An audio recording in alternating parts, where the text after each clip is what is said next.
We are the team Valerie who are working on the space settlement. So this settlement is like a second home to us. It's like the home for all of humanity in the future. So welcome to the tour of our home. Hello everyone, I'm Kritik, Valerie's assistant team leader, and this is our logo. Valerie means strong, brave, and fierce. Let's start off our day with a quote. The time was fast approaching when Earth, like all mothers, must say farewell to her children, by Arthur C. Clarke. We were led by two amazing supervisors, Manisha ma'am and Deepthi ma'am. And now let me introduce you to the team. Dakshin is our team leader and Kritik is our assistant team leader. And this is the rest of the team. Now the question arises, what is a space settlement?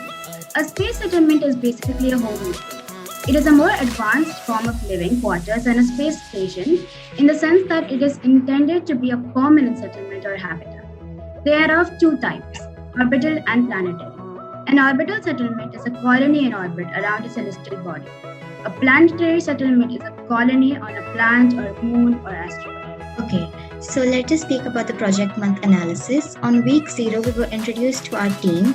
On week 1, we learned about the basic terms of a space settlement. We held elections for our logo and our team name. On week 2, we were deciding whether between orbital or planetary settlement, and we had an overview of our design. On week 3, we finalized our design and worked on the infrastructure and life support systems. On week 4, we worked on the final systems and report. Now let's talk about location, design, infrastructure and life support systems. Now let's talk about location.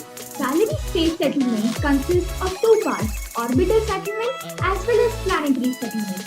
The orbital settlement is located on the L5 of Mars and the planetary settlement is located on the Mars as well as on Earth's moon. Now, let me give you a brief on what is Lagrangian points. The Lagrangian points are the points stabilized by the gravity of two celestial bodies. Now the question arises, why did we choose this location? As mentioned earlier, the L5 point is a stable point and Mars is near the asteroid belt. We can also make a research center on Mars as well as on Moon. Now, given the location, how do we get there? This will be done in 3 phases. First, a lunar base will be established on the surface of the moon, where the orbital settlement's construction will be completed. After that, the settlement will be propelled to L5 of Mars, and from there, small research establishments will be made on the surface of Mars. So in a nutshell, in the first stage, a lunar base will be established to extract materials for the construction. In the second stage, the construction of the orbital settlement will be completed in the moon's orbit.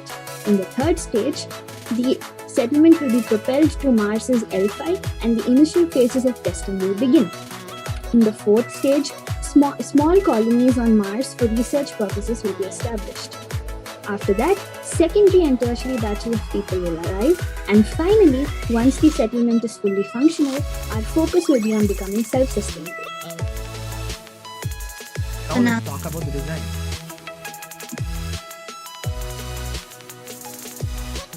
This is the design for an orbital settlement. There are like 5 main toruses. The first dark green torus is meant for wildlife torus. The light green torus for agricultural. The light blue for the residential place. The multiple torus for the for fun activities. And the small dark colored torus is for hotels. The huge orange color structure for the docking station. And the dark blue torus for the research center. And the pink color torus for the residential place for researchers and scientists who work in the research center. Okay, so this is our approximate calculation for the surface area and volume of one torus, 284.24 kilometers square being the surface area and 4.80 kilometer cube being the volume of one torus. For our propulsion system, we have decided to go ahead with the fusion propulsion system, and there are also going to be a number of fusion reactors on board. Now let's talk about the Martian base. So our Martian base will be either underground and on the surface of Mars covered with a layer of regolith. This is to ensure protection from the sun's radiation as well as the enormous dust storms on Mars. And this is a basic idea of NASA's idea for lunar base for the Artemis program. You can probably see us on the moon through your telescope. You're waving us at? We'll wave right back to you. Now let's talk about the phases of our settlement. The initial phase includes the research and testing of our settlement. The secondary and the tertiary phase includes the expanding of the settlement and becoming more sustainable. And the future scope includes the permanent settlement and the future operations. 12,000. This is the maximum estimated population in our settlement. Seems to be a pretty small number, but don't worry, you will have plenty of friends over there.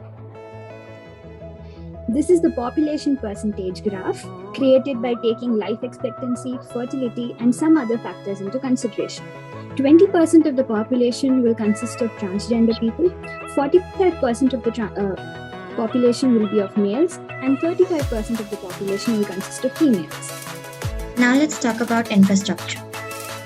This is the internal view of the residential torus. We are going to go for Earth-like and homely feeling so that the residents can feel very comfortable.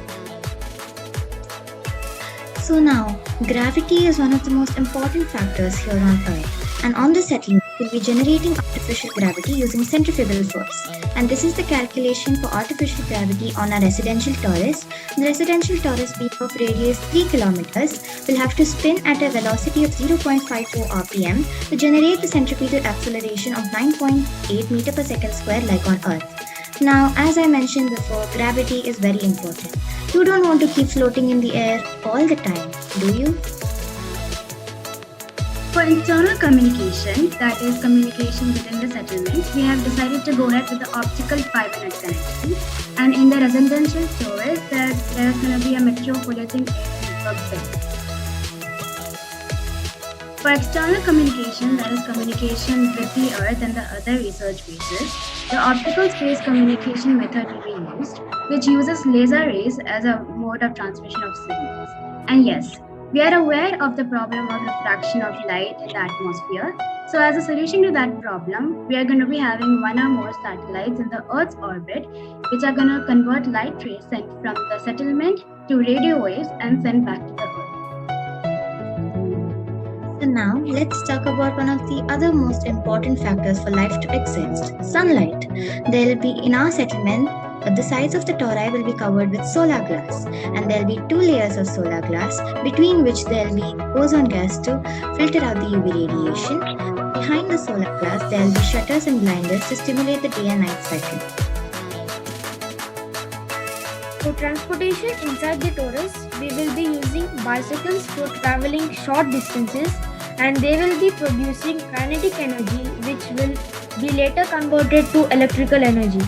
We will also be having buses and trains with glass ceilings so that the people can enjoy the beautiful view outside. We will also be having a vehicle which can purpose as a terrestrial vehicle as well as an escape pod. We also introduced our own currency. The Valerie currency is also known as Astrobit. 1 Astrobit is equal to $1, and this is our logo. For the finance interface, we are building an app for PCs and phones which will track your transaction and maintain your accounts and stock.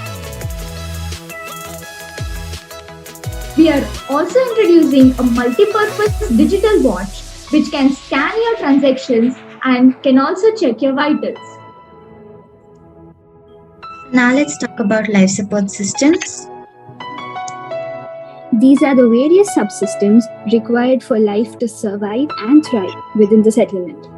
The atmosphere will be taken care of by 2 systems, one for generating oxygen and one for cleansing the air.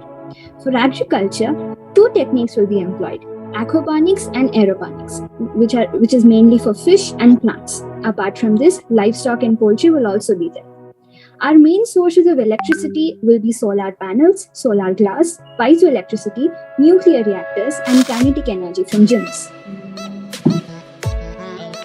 For waste management, we are planning to cut down on non-recyclable items, compost whatever organic waste is compostable, and incinerate chemical and industrial waste.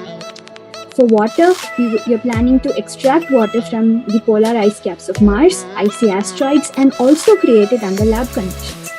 Weather and climate as a whole will be taken up as a research subject, and as of now, we have come up with turbines for simulating wind, temperature and humidity sensors, and pressurizing units and airlock systems. Now, how do we obtain all the resources required? These are some of the methods that we would be using. Asteroid mining, mining the moons of Earth and Mars for minerals and other elements, electrolysis of water and carbon dioxide, mining of the Martian surface, and polar ice caps of Mars. Now, one question you may be thinking about our location is, you're so close to an asteroid belt. What if an asteroid hits you? Don't worry, we've got your back. We are still researching on methods on how to prevent an asteroid which may be on a collision course with us. So don't worry, we've still got your back. Now let's talk about the medical care on board. We'll be having medical specialists from all fields of medicine, and we'll be having a med center or a med bay at initial stages of our settlement until it can be built and developed into a fully developed hospital. We will be researching on new methods like nanomedicine and robot surgery. We will also have emergency care facilities like ambulances. Now let's talk about future scope. Wildlife tours. We are going to have a separate tourist only for wildlife. This is to ensure biodiversity and to understand animal behavior in space. We will be having recreational activities like gyms, parks, microgravity hub and microgravity sports because they are very essential for our mental health. We will also be having a swan tourist containing hotels for visitors to live in. Last but not the least is the main aim for Future Scope, that is becoming self-sustainable. The average building time of our orbital settlement is more than 20 years, and the estimated average cost of the whole settlement is estimated to be around $250 billion. And we would like to point out that this is a global project in which several companies and countries are going to be investing in, and we are interested in investors and sponsors. So now, me and my team thank our supervisors, Manisha ma'am, our main supervisor, and Deepthi ma'am, our co-supervisor. And a special thanks to Geeta ma'am and Sujay sir for organizing this wonderful event, Tejas sir and Mahesh sir for helping us with our project, Agnishike ma'am for educating us about the wildlife tourist, and Dakshesh sir for being with us during our meets. We really appreciate your guidance throughout this project. So now let's beam us up, Scotty. Let's boldly go where no man has ever gone before. We'll see you there.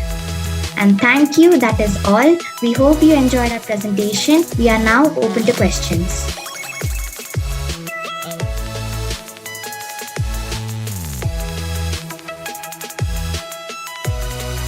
I'd like to take up your question, ma'am. Oxygen will be generated by the electrolysis of water. So as we all know, water consists of 2 atoms of hydrogen and 1 atom of oxygen. So by allowing electricity to pass through water, the atom will recombine and separate into the hydrogen atom and oxygen atom. So the oxygen will be used for breathing, and the hydrogen combined with methane will be used to regenerate water used for producing oxygen. Hope that answers your question. Yeah, that comes to the next question. Where will you get water from? Ma'am, as we mentioned, water will be extracted from the polar ice caps of Mars. We have also devised some reactions, some chemical reactions that we'll be using to create water. Ma'am, I would like to add a point.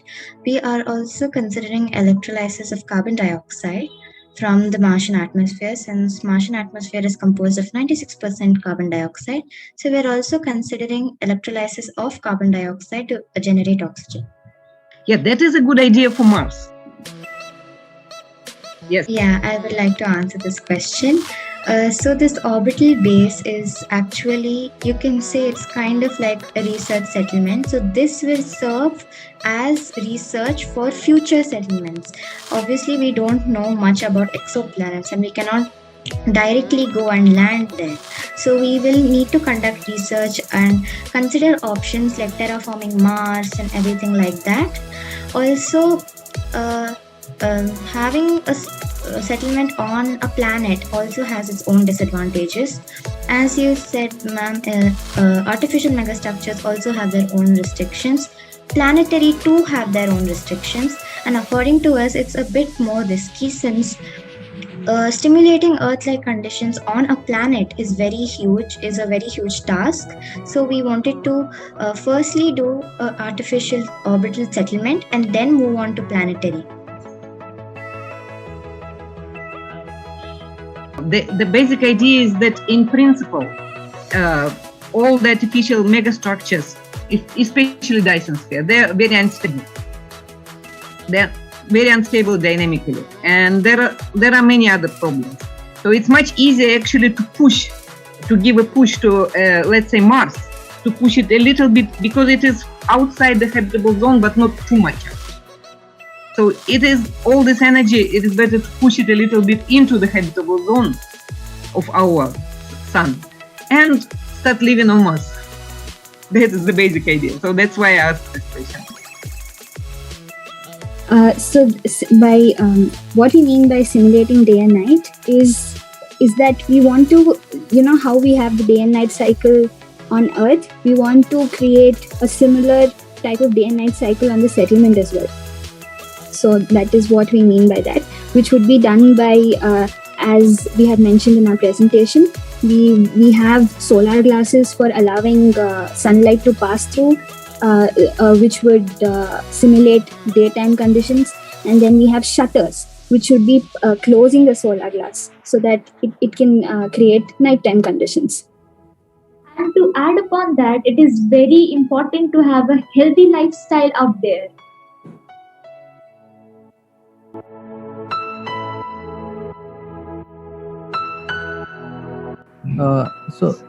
Kids, all the best for you. Good imagination.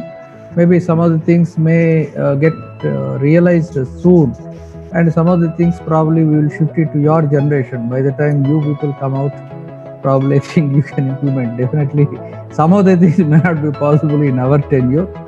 Good imagination. Supplement them with the possible threats in the space, whether it is moon colonization or Mars colonization or asteroid colonization or space tourism.